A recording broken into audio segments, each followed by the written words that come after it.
I've been hunting down off eBay all the old metal Escher miniatures to rebuild my gang from the 90s. Now this one I ordered as a single model and it's one of my absolute favourites, and that's what this video is going to be. 3 of my favourite Escher models from the 90s kind of era of original Necromunda.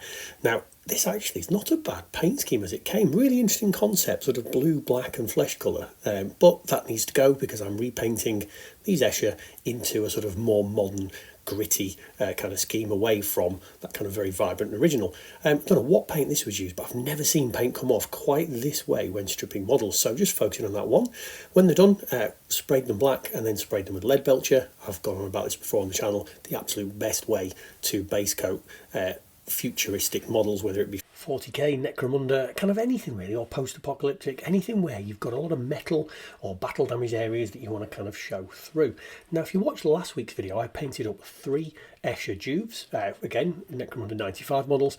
This paint scheme is going to be incredibly similar, but with a slight build on top of it to kind of show the progression through the gang. Last week I kept them very, very simple, and they're going to add some things onto here to kind of show the progression through the gang warfare system, and you know they've been around a bit longer, got a bit more kind of recognition.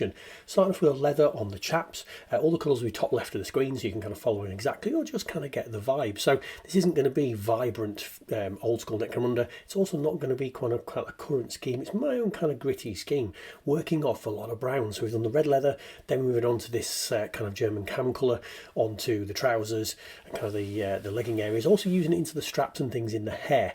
Now just a point to note, in the background you'll notice I've suddenly changed kind of colour tones on this painting mat, and you'll see a few changes of camera angles and shifts. That's because I've invested in a brand new light that just came off Kickstarter, a Redgrass Games one, and I'm really trying to experiment with my setup to see what works. So yeah, you're going to see a few different camera angle, camera shifts and that kind of thing as we go through. Hope it's not too distracting and jarring. Now so far working on the 3 layers you see here onto the sort of tabards that they wear in this kind of orange ochre colour. Now last week I didn't do anything extra on top of these tabards, but later on you're going to see how we're going to start to add bits of detail that's going to differentiate the Juves that was in last week's video with the kind of full on gangers that are going to be in this week's video, but still sticking to the same colour palette as we're going. Now in this video I'm using probably 2 smaller paintbrushes for a lot of these areas, so I'm going to kind of going over and over and over the same areas a few times. You always do want to do a couple of thin coats, but part of the reason for the experimenting with small brushes is really getting used to kind of how old school metal models take the paint, and it is very different, and a lot of the detail in these models is quite tight and close together. So going into a smaller brush, also the variance in light that I'm finding from the new light I've bought versus the old means I can actually get into that little bit of nitty gritty detail. Now bone white onto the t-shirt or whatever it is under the armour.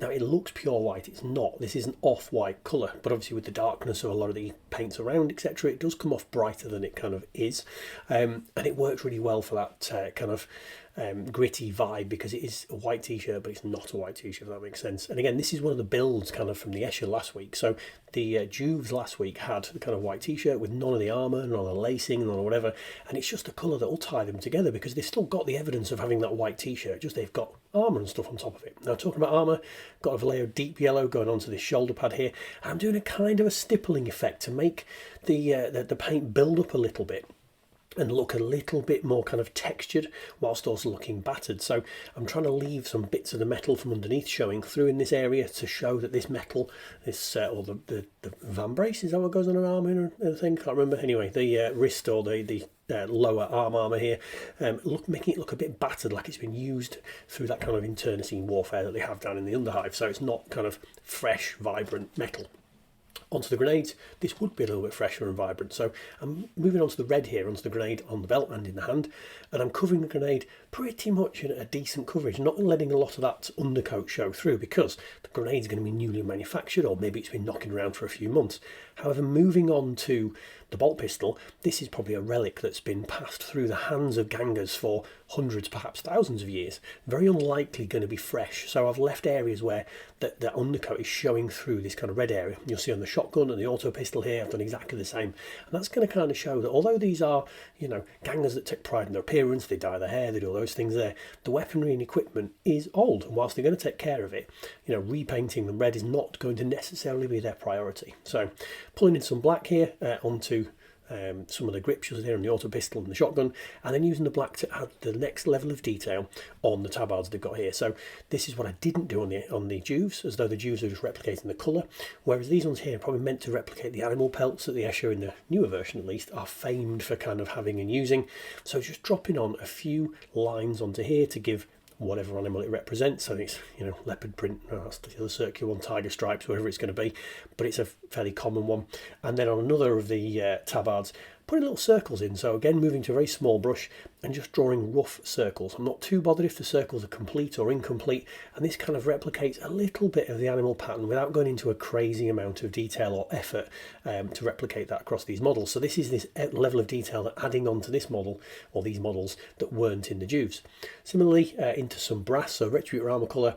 Now the shells of the sort of bolt pistol and things as well, added that into this model, and really interestingly, no shells showing through the back, which I've got so used to doing sort of the more modern models where you would have that replicated both sides. You sort of check and go, oh yeah, this is very different.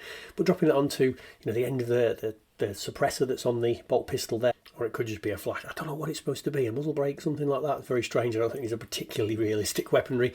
And then moving on to the flesh. So I'm picking 3 flesh colours here, doing 2 kind of pale fleshes and a dark kind of skin colour. Flat flesh is this one, in the same vein. This is where you don't want to leave any of that undercoat showing through, because obviously having metal showing through in the stomach would be a little bit odd. You could obviously do the entire gang in one flesh colour, but I thought it'd be interesting just to do a mix. So a couple of different skin colours just adds a bit of variety to your gang there. So putting it all on in the same way, no kind of rocket science talent here. Something I'm not overly good at is painting skin. You will notice if you've watched the channel a lot, you know, especially doing futuristic models, if there's a chance to put a helmet on so I don't have to paint skin, I put the helmet on so I don't have to paint skin. But it's been a real interesting kind of experiment to come back to doing models where you can't, you know, avoid that area of painting. I'm sure we all have it. We will all have areas of painting that, you know, isn't our forte, we don't particularly enjoy. So it's been a bit of fun actually going back and going, I'm going to force myself to do this skin, particularly faces, something I'm not great at. But actually, and I will explore this in the video where I go through my new lamp that I've bought, the new lamp has definitely helped me get into a bit of detail on the faces.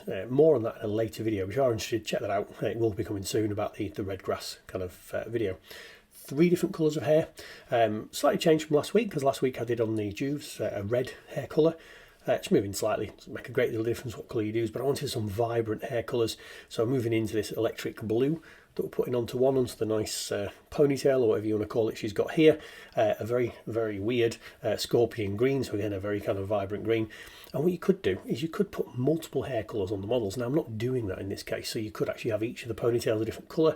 I'm probably going to leave that for the heavy and the leader of the gang when I come to painting that, and again as a way of sort of showing the hierarchy as they go through the gang. And then a jeans to the purple, this is the colour I didn't use last time, onto the final ganger. Now this one here, I remember back in the day, this was the model that took me ages to get and add into my gang. I remember buying the model and waiting probably 6 months before I managed to get the equipment or the advancements, because I remember this was a model that started off as a Juve and ended up being a ganger. So this is kind of a real bit of nostalgia for me doing these models. Now into the faces, a bit of a longer segment here. So I'm taking a very small brush, putting a tiny amount of the bone white we've already used into the eyeball, and then onto where the teeth are. And then again, I tried to take a tiny amount of the red we've already used and put it around the lips, and it goes horribly wrong. So I've put far too much on. It's like that, right then, get a wet brush, try and take some of it off. And then it's like, right, panic and reverse. So let's try and scrub that off. It's not working. I've smeared it around the face a little bit more. So then, right, I'm going to get the flat flesh again, and I'm going to put that above where the pink's gone wrong and below where the pink's gone wrong to kind of thin those lips out. So again, not my forte, but it is worth really experimenting. Now, small models can be very, very forgiving. And remember, when you're looking at these things, if you're looking at them from 2, 3, 4, 5 feet away on the tabletop, you're not really going to see a great deal of detail. But I wanted to give it a little bit of effort, so I put a tiny bit of red into the ear there, and then I went into a black and took a tiny amount of black, I mean a really, really tiny amount of black, and just rubbed very gently, see the amount of times I'm going to cross onto the eyebrow of the model.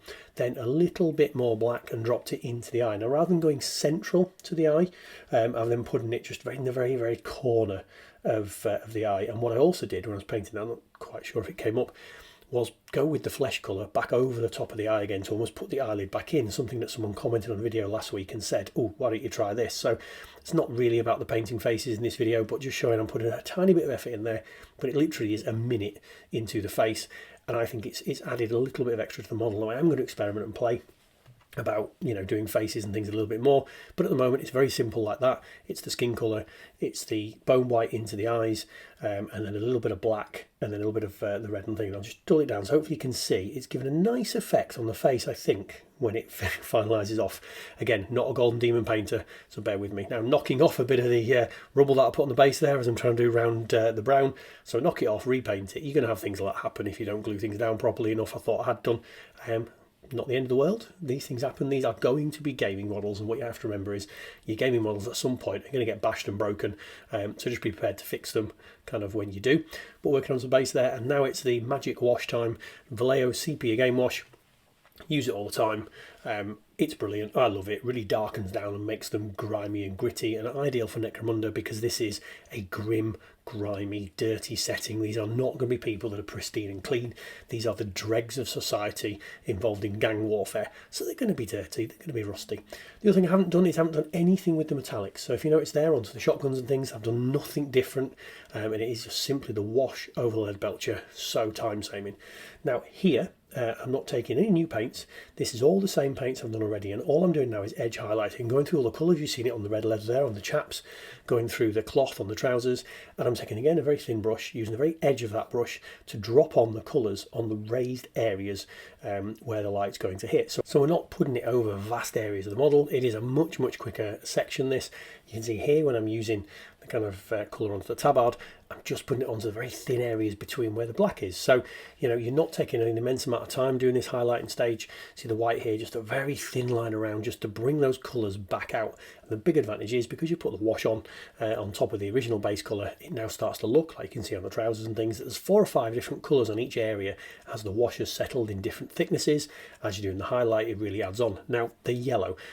This doesn't go on very easily on top of it. If you've ever painted yellow, you know it's one of the hardest colours to actually get right. So if you notice here, I'm putting a very thin layer on, dropping it on just to try and put it on the raised areas. I'm covering more of the area than just the sort of thin highlights. So put a little bit more on, and then I'll go back to the yellow in a minute. So, you know, leaving this now to dry, I'm going to come back and put another layer on.